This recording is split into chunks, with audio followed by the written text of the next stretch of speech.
Warahmatullahi wabarakatuh. Perkenalkan, nama saya Nur Syahida, kelas 11 MIPA 2. Saya akan membahas tentang sistem saraf.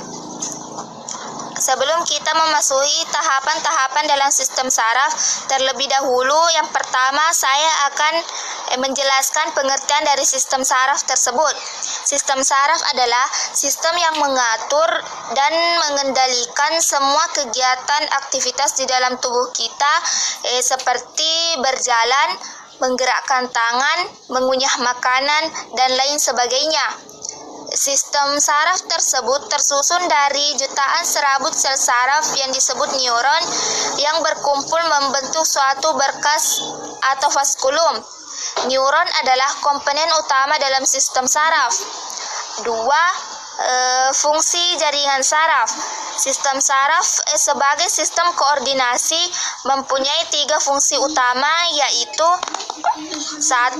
Pengatur atau pengendali kerja organ tubuh. 2. Pusat pengendali tanggapan. 3. Alat komunikasi dengan dunia luar. Untuk lebih lanjutnya, saya akan memasuki struktur jaringan sel saraf. Adapun struktur jaringan sel saraf terdiri atas pertama, badan sel saraf adalah bagian dari jaringan yang terbesar. Di dalam badan sel terdapat nukleus, yaitu inti sel jaringan saraf yang berfungsi sebagai penerima impuls atau rangsangan dari sitoplasma bercabang menuju akson. Kedua, inti sel atau nukleus berfungsi sebagai regulator dari seluruh aktivitas sel saraf. Inti sel berada di dalam badan sel dan mengembang di antara sitoplasma. 3. Sitoplasma adalah cairan yang memiliki protein yang tinggi. Sitoplasma dibungkus oleh sel neurologia yang membantu sel dalam memperoleh suplai makanan. 4. Dendrit adalah bagian saraf yang sekumpulan serabut sel saraf pendek yang bercabang-cabang halus dan merupakan perluasan dari badan sel, berfungsi sebagai penerima impuls dan menyampaikan impuls yang diterimanya menuju badan sel. Yang kelima, akson atau neurit adalah sel selaput sel saraf yang panjang perluasan dari badan sel. Neurit berfungsi sebagai pengirim impuls yang diperoleh badan sel menuju sel saraf melalui sinapsis. Akson dilindungi oleh selubung myelin. Selubung myelin adalah lapisan fosfolipid yang membungkus akson secara konsentrik. Sel sekawan merupakan sel yang membentuk selubung pada sistem saraf tepi, sedangkan oligodendrosit merupakan sel yang membentuk selubung yang sama pada sistem saraf pusat. Ketujuh, sel sawan adalah sel penyokong akson yang berfungsi menyediakan suplai makanan bagi metabolisme akson dan membantu regenerasi akson. 8. Sinapsis adalah ujung akson yang berfungsi untuk meneruskan impuls menuju ke neuron lainnya. 9. Nodus Ehrenfein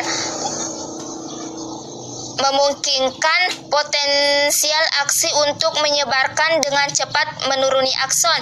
Nodus Ehrenfein merupakan celah kecil dengan lebar sekitar 1 mikrometer. Selanjutnya, saya akan menjelaskan tentang jenis sel saraf berdasarkan fungsinya. Sel saraf berdasarkan fungsinya terdiri atas 1.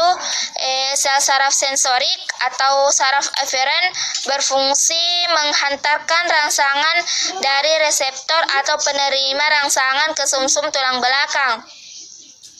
Yang kedua, sel saraf motorik atau saraf eferen berfungsi menghantarkan impuls motorik dari susunan saraf pusat ke efektor.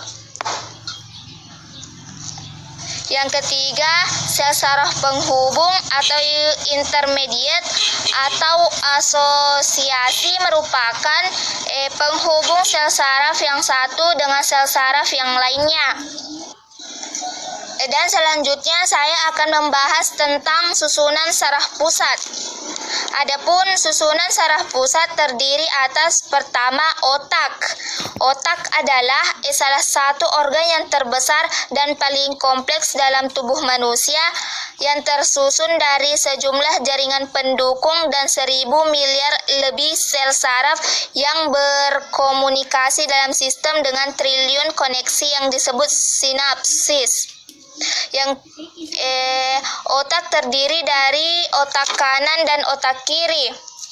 Fungsi otak kiri dan fungsi otak kanan berbeda-beda. Kita dapat lihat dari gambar yang telah saya berikan di samping. 2 yaitu sumsum tulang belakang. Adalah saraf yang tipis yang merupakan perpanjangan dari sistem saraf pusat dari otak dan melengkungi serta dilindungi oleh tulang belakang. Fungsi dari sumsum tulang belakang adalah transmisi pemasukan rangsangan antara periferi dan otak atau mengontrol gerakan refleks termasuk gerakan refleks pada mata, hidung, dan lain sebagainya. Selanjutnya saya akan membahas susunan saraf tepi. Susunan saraf tepi terdiri atas saraf kranial atau yang sering disebut dengan sistem saraf sadar, merupakan saraf yang mempunyai peranan dalam mengatur semua gerakan yang memang dilakukan secara sadar. Seperti saat kita mengambil gelas, tangan kita dalam keadaan sadar kalau ingin memang mengambilnya. 2. Saraf otonom atau sering disebut dengan sistem saraf tak sadar yang bisa melakukan aktivitas kerjanya secara otomatis tanpa adanya kehendak dari bagian saraf pusat.